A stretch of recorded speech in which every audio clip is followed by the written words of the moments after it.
So the Nigeria's Bureau of Statistics, called the NBS, has postponed today's release of June inflation, consumer price index, and inflation reports. According to emails from the office of the NBS, this postponement is beyond its control. So July the 23rd, next week, is now set as the day to get the June report. Let's get this as part of the other news that are very big in our commodities news box. Of course, as Nigeria also celebrates the financial arrangements to have the liquefied natural gas train 7 of the NLNG ready anytime soon. Bolanle Olutosin from Financial Derivatives, one of the economists and research analysts, is live to us from our Abuja studios. Bolanle, good morning. It's good to have you on the program. Good morning. Good morning. It's good to have you. Let's start from what is breaking right now, and that's from the NBS, the postponement of the June inflation report that should be in our inbox as we speak.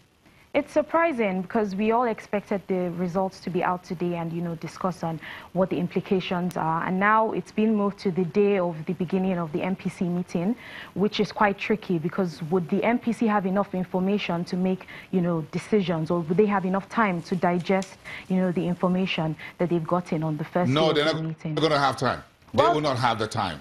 Well, if inflation, if inflation is coming in at this point, then they will not have time to digest it, even if that inflation report comes out in the morning. But of course, the meeting of the MPC is Monday and Tuesday, which is 23rd and 24th. So maybe they'll have the time, 24 hours, to chew over it. Yes. Go ahead. Yeah, well, they wouldn't have that much time, but I'm sure by now they have already, put that in their, estimates of what they think inflation numbers would be. And that would also help them to, make what decision they want to make based on whether to increase interest rates and reduce interest rates or keep interest rates the same.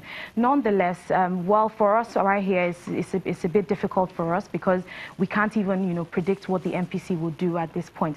Also withstanding the fact that, FAC has also been postponed to a date that we don't actually know, and unemployment numbers are not out as well. So those are some of the key numbers that we use to make our daily forecast. And when we don't have that, it makes it difficult to do our job.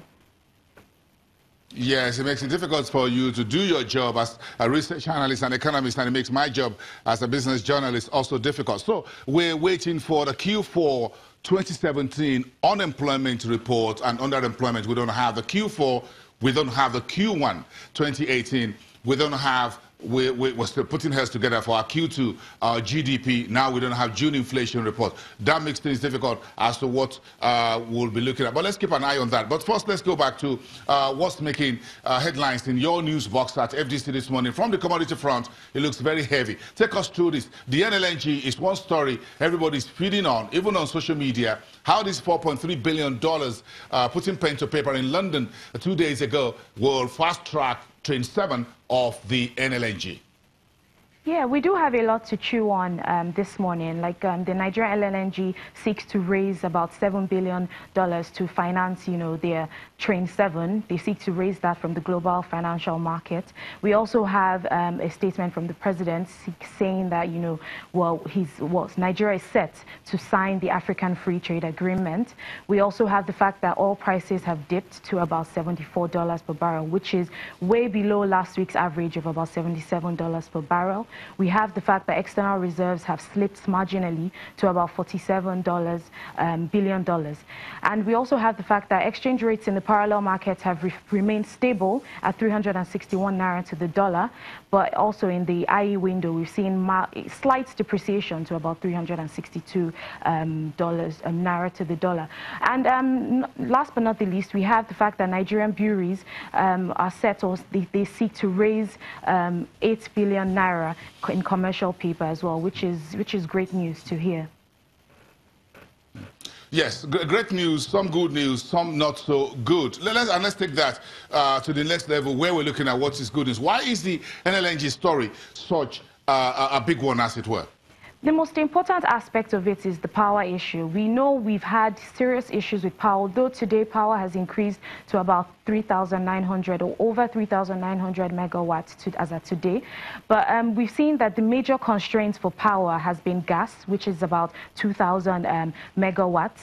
stuck in the ground, and we've not had enough gas production within the system. So it's nice to hear that they're trying to invest more, although it took NLNG 30 years to create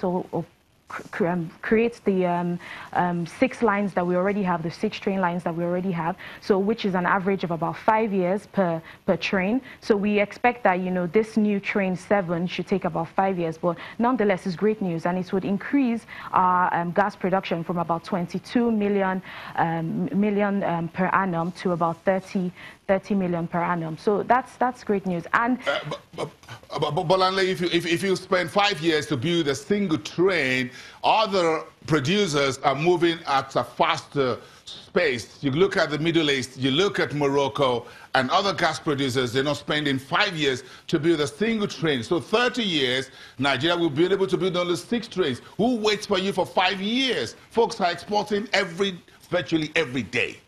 Yes, well, we understand that 5 years is a long time to actually build this, but it's so still... what's the problem for Nigeria? Is it funding? Is it infrastructure? Is it policy? What is it?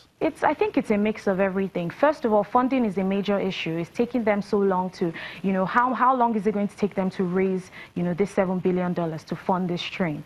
Funding is an issue. Infrastructure is a major issue that we've had and not have addressed in the past few years. So increasing our train line to train 7 is actually great news, but obviously it's going to take a long time, and we need to understand that. But I think NLNG understands that the market is not waiting for them. Market share is reducing or diminishing, as quick as possible. They need to keep fighting for market share while increasing their productive capacity. So we also know that the likes of Mozambique has also moved to number 2 in Africa with 50 million per annum. So that's something that Nigeria needs to look at. If at this point it's possible to reduce the time period of building from about 5 years to, let's say, 3 years, then that's something that NLNG needs to look at, because, as we say, the market doesn't wait for no one.